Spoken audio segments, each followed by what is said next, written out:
ایمان کے خلاف کافروں کو تکلیف لاحق ہو جاتی ہے. تو یہ ہر نبی کے دور میں ہوا، اور یہ معاملہ صرف کل تک نہیں تھا، آج بھی اسی طرح کی صورتحال ہے. آج بھی جو جنگ ہے یہ کسی ایک ملک کی دوسرے ملک سے جنگ نہیں ہے، یہ دراصل نظریاتی جنگ ہے.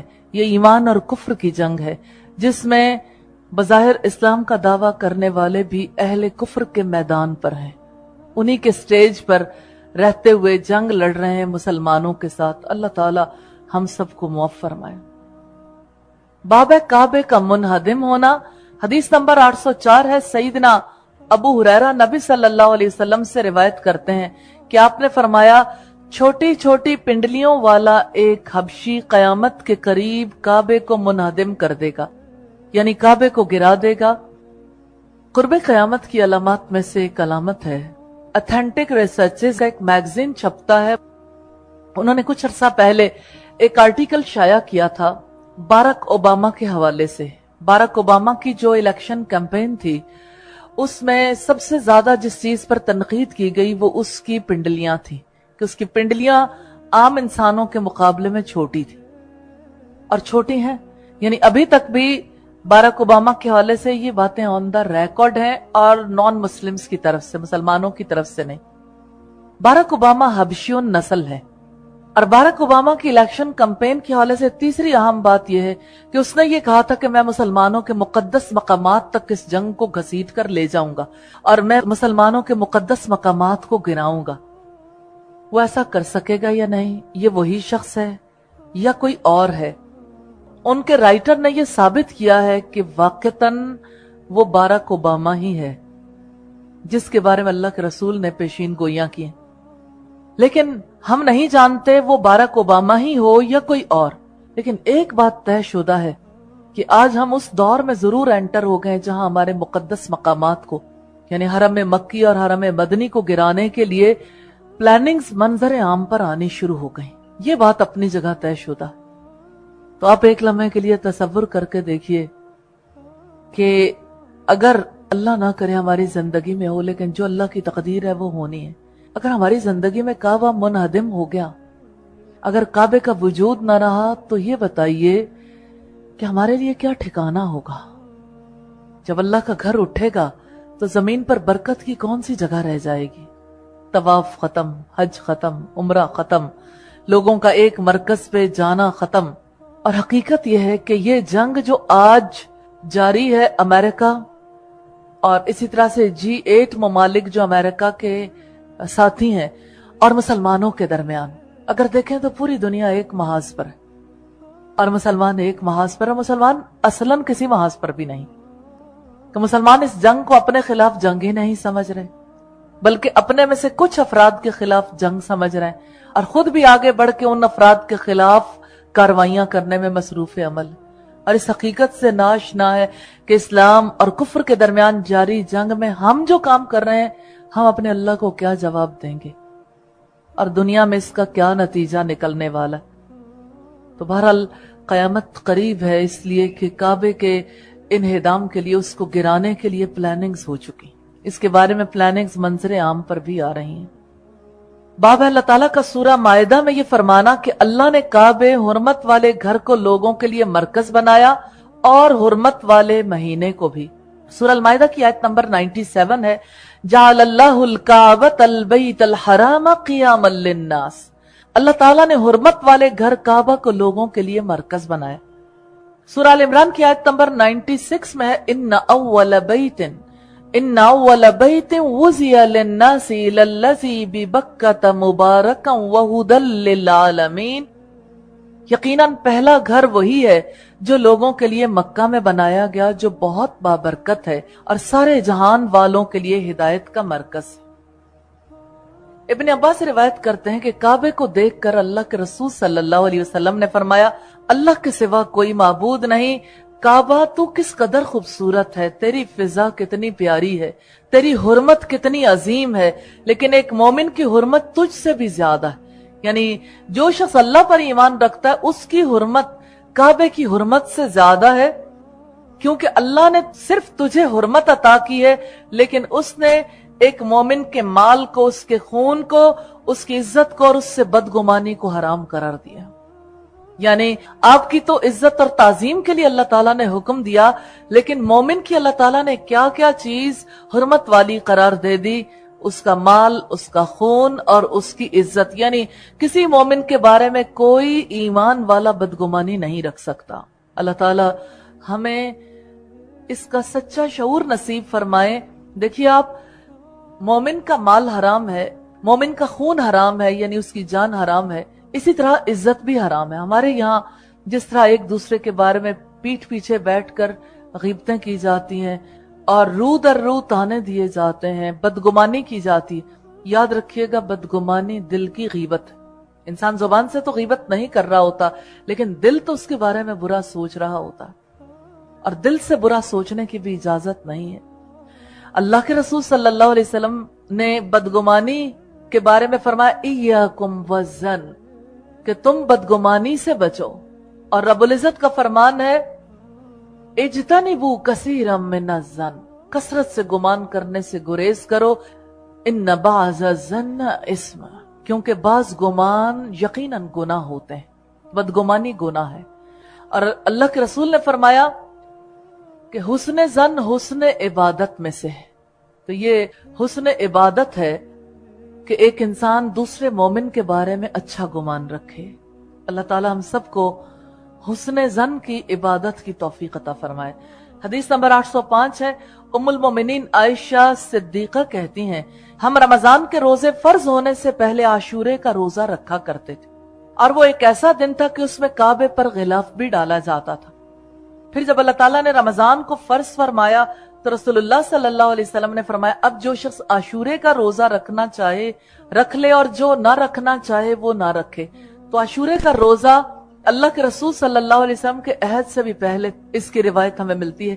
آپ نے یہودیوں سے پوچھا تھا کہ آپ لوگ 10 محرم کو روزہ کیوں رکھتے؟ انہوں نے کہا ہم اس لیے روزہ رکھتے ہیں کہ اللہ تعالیٰ نے اس دن پر فرعون سے حضرت موسیٰ اور ان کے ساتھیوں کو نجات دلائی تھی۔ اس پر آپ صلی اللہ علیہ وسلم نے فرمایا کہ حضرت موسیٰ سے موافقت کرنے کا زیادہ حق ہمارا ہے، یعنی ہمارا پھر زیادہ حق ہے کہ ہم حضرت موسیٰ کی موافقت کریں۔ حدیث نمبر 806 ہے، سیدنا ابو سعید خدری نبی صلی اللہ علیہ وسلم سے روایت کرتے ہیں کہ آپ نے فرمایا یاجوج ماجوج کے خروج کے بعد بھی کعبہ کا حج اور عمرہ کیا جائے گا۔ اس سے یہ پتہ چلتا ہے کہ یاجوج ماجوج پہلے ظاہر ہوں گے، کعبے کا حج اور عمرہ جاری رہے گا، اس کے بعد کعبے کو منہدم کیا جائے گا۔ باب ہے کعبے کے گرانے کی ممانعت کا بیان۔ حدیث نمبر 807 ہے، سیدنا ابن عباس نبی صلی اللہ علیہ وسلم سے روایت کرتے ہیں کہ آپ نے فرمایا گویا کہ میں اس پتلی ٹانگوں والے سیاہ فام یعنی حبشی شخص کو دیکھ رہا ہوں جو کعبے کا ایک ایک پتھر اکھیڑ ڈالے گا۔ حضرت ابو ہریرہ سے روایت ہے کہ نبی کریم نے فرمایا کعبہ کو حبشہ کا چھوٹی چھوٹی پنڈلیوں والا گروہ گرا دے گا۔ مسلم کی روایت ہے 7305 نمبر پر، اور مسلم کی 7307 نمبر روایت بھی حضرت ابو ہریرہ سے، اور یہی روایت حضرت عبداللہ بن عمر بیان کرتے ہیں نبی اکرم نے فرمایا کفار حبشہ جب تک تم سے تعرض نہ کریں، یعنی تم سے چھیڑ خانی نہ کریں، تم بھی انہیں چھوڑے رہو۔ بلا شبہ کعبہ کا خزانہ نکالنے والا ایک حبشی ہی ہوگا جس کی پنڈلیاں چھوٹی چھوٹی ہوں گی۔ ابو داؤد کی روایت ہے 4309 پر۔ حضرت میمونہ کہتی ہے ایک روز نبی صلی اللہ علیہ وسلم نے فرمایا اس وقت تمہارا کیا حال ہوگا جب دین میں بگاڑ پیدا ہو جائے گا، خون بہایا جائے گا، زیب و زینت ظاہر ہوگی، عمارتیں اونچی بنائی جائیں گی، بھائیوں میں اختلاف پیدا ہو جائے گا، اور بیت اللہ شریف کو آگ لگا دی جائے گی۔ استغفر اللہ۔ طبرانی کی کتاب الفتن کی روایت ہے 12371 نمبر پہ۔ باب حجر اسود کے بارے میں کیا بیان کیا گیا ہے؟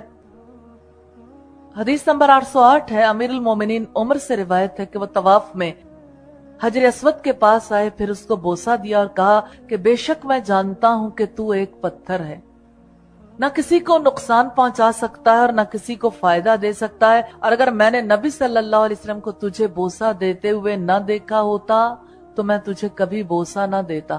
یعنی پتھروں کو بوسہ دینے کی وجہ سے ایک انسان یہ محسوس کرتا ہے کہ شاید آپ ذرا اس دور میں اندازہ لگائیے جو کچھ عرصہ پہلے بتوں کی پرستش کیا کرتے تھے، کہ اب جب پتھر آتا تھا سامنے تو انہیں شرک سے جو کراہت محسوس ہوتی تھی، اس وجہ سے پتھر کو بوسہ دیتے ہوئے تکلیف محسوس ہوتی تھی، لیکن مائنڈ کتنا کلیئر ہے کہ اگر اللہ کے رسول نے بوسہ نہ دیا ہوتا تو میں تجھے کبھی بوسہ نہ دیتا. یعنی اصل حیثیت نہ پتھروں کی ہے، نہ اصل حیثیت کسی مقام کی ہے، اصل حیثیت اللہ کے حکم کی ہے. حضرت عبداللہ ابن عباس سے روایت ہے، رسول اللہ صلی اللہ علیہ وسلم نے فرمایا، اب یہ بات بڑی امپورٹنٹ ہے، قیامت کے دن یہ پتھر اس حال میں حاضر ہوگا کہ اس کی 2 آنکھیں ہوں گی جن سے وہ دیکھے گا، اور زبان ہوگی جس سے وہ بولے گا، جس نے اسے حق کے ساتھ چوما وہ اس کے حق میں گواہی دے گا. ابن ماجہ کی روایت ہے 2944. چومنے کی بات تو سب کو یاد رہ جاتی ہے، حق والی بات یاد نہیں رہتی. جیسے خواتین وہاں جا کے جس طرح سے مردوں کے ساتھ جھگڑا کرتی ہیں اور پھر ایک دوسرے کو، یعنی وہ جگہ ہے جہاں پر اونچی آواز سے بولنا بھی نہیں چاہیے، وہاں لوگ اس قدر جھگڑا کرتے ہیں، گالی گلوچ تک اتر آتے ہیں، اور خواتین کے احرام اتر جاتے ہیں، اور اسی طرح سے لوگ قدموں تلے آ جاتے ہیں، تھکم پیل ہوتی ہے، اور کعبے کی حرمت کا، اس کی عظمت کا خیال نہیں رکھا جاتا. اس لیے خواتین کا ایسے وقت میں جانا ہی مناسب ہے، جانے وہ کون سا وقت ہوگا ویسے، لیکن ایسے وقت میں جانا ہی مناسب ہے جب تھکم پیل نہ ہو. نبی صلی اللہ علیہ وسلم کا فرمان ہے، حجر اسود جنت سے آیا ہے، یہ دودھ سے زیادہ سفید تھا، لیکن ابنائے آدم کے، یعنی آدم کے بچوں کے گناہوں نے اس کو سیاہ کر دیا. ترمذی کی 877 نمبر روایت ہے، اور آپ نے فرمایا حجر اسود اور مقام ابراہیم جنت کے یاقوتی پتھر، اللہ تعالیٰ نے ان کے نور کو ختم کر دیا، اور اللہ تعالیٰ ان کے نور کو اگر نہ اچکتا تو مشرق اور مغرب روشن ہو جاتے. ان پتھروں کے اندر ایسی قوت ہے، اور یقیناً اس کو چومنے کی بھی اپنی ویلیو ہے کہ جنت کے پتھر کو ہاتھ لگانا یا چومنا، اگر کوئی نہ چوم سکے تو وہ اللہ جانتا، اشارہ کر دینا کافی ہے. ترمذی کی 878 نمبر روایت تھی. باب ہے، جو شخص حج کے دوران کعبہ کے اندر نہیں گیا. حدیث نمبر 809 ہے، سیدنا عبداللہ بن ابی اوفا کہتے ہیں کہ رسول اللہ نے عمرہ کیا، پھر کعبہ کا طواف کیا اور مقام ابراہیم کے پیچھے 2 رکعت نماز پڑھی. اس وقت آپ کے ہمراہ ایک آدمی تھا جو آپ کو لوگوں سے چھپائے ہوئے تھا. پھر ایک شخص نے عبداللہ ابن ابی اوفا سے پوچھا کہ کیا رسول اللہ کعبہ کے اندر تشریف لے گئے تھے؟ تو انہوں نے کہا کہ نہیں. اس کا مطلب ہے کہ آپ نے حج کے دوران کعبے کی زیارت اندر سے نہیں کی تھی. اور اس میں بھی بڑی حکمت ہے، اگر کعبے کے اندر کی زیارت کی ہوتی تو پھر سارے لوگ یہ سمجھتے کہ شاید ہر ایک کے لیے کعبے کے اندر جانا ضروری. تو یہ سن 7 ہجری عمرہ قضا کا واقعہ ہے. آپ اس بار کعبہ کے اندر داخل نہیں ہوئے تھے. کعبہ کے اندر داخل ہونا کوئی لازمی رکن نہیں ہے، نہ حج کی کوئی عبادت ہے. اگر کوئی کعبہ کے اندر نہ جائے تو کوئی قباحت نہیں ہے. آپ خود حجۃ الوداع کے موقع پر اندر نہیں گئے تھے، نہ عمرۃ القضاء کے موقع پر، نہ عمرہ جارانہ کے موقع پر. غالباً اس لیے بھی نہیں گئے تھے کہ ان دنوں کعبے میں بت رکھے ہوئے تھے. پھر فتح مکہ کے وقت آپ نے کعبہ کی تطہیر کی، بتوں کو نکالا، تب آپ اندر تشریف لے گئے. حجۃ الوداع کے موقع پر آپ اندر نہیں گئے، غالباً اس لیے کہ لوگ اسے لازمی نہ سمجھ لیں. سیدنا ابن عمر سے روایت ہے کہ نبی صلی اللہ علیہ وسلم مکہ تشریف لائے تو عثمان بن طلحہ کو بلایا. انہوں نے کعبہ کا دروازہ کھول دیا. پھر نبی صلی اللہ علیہ وسلم اور بلال اور اسامہ بن زید اور عثمان بن طلحہ اندر گئے. اس کے بعد دروازہ بند کر لیا گیا. پھر آپ اس میں تھوڑی دیر رہے، اس کے بعد سب لوگ نکلے. ابن عمر کہتے ہیں کہ میں کعبہ کی طرف جلدی سے بھاگا اور بلال سے پوچھا تو انہوں نے بتایا کہ نبی صلی اللہ علیہ وسلم نے کعبہ کے اندر نماز پڑھی. میں نے کہا کس مقام میں؟ انہوں نے کہا دونوں ستونوں کے درمیان. ابن عمر کہتے ہیں مجھ سے یہ بات رہ گئی کہ ان سے پوچھتا کہ آپ نے کس قدر نماز پڑھی. بخاری کی کتاب الصلاۃ کی روایت ہے. تو کعبہ میں داخل ہونا اور نماز پڑھنا درست ہے، لیکن حج اور عمرے کا حصہ نہیں ہے.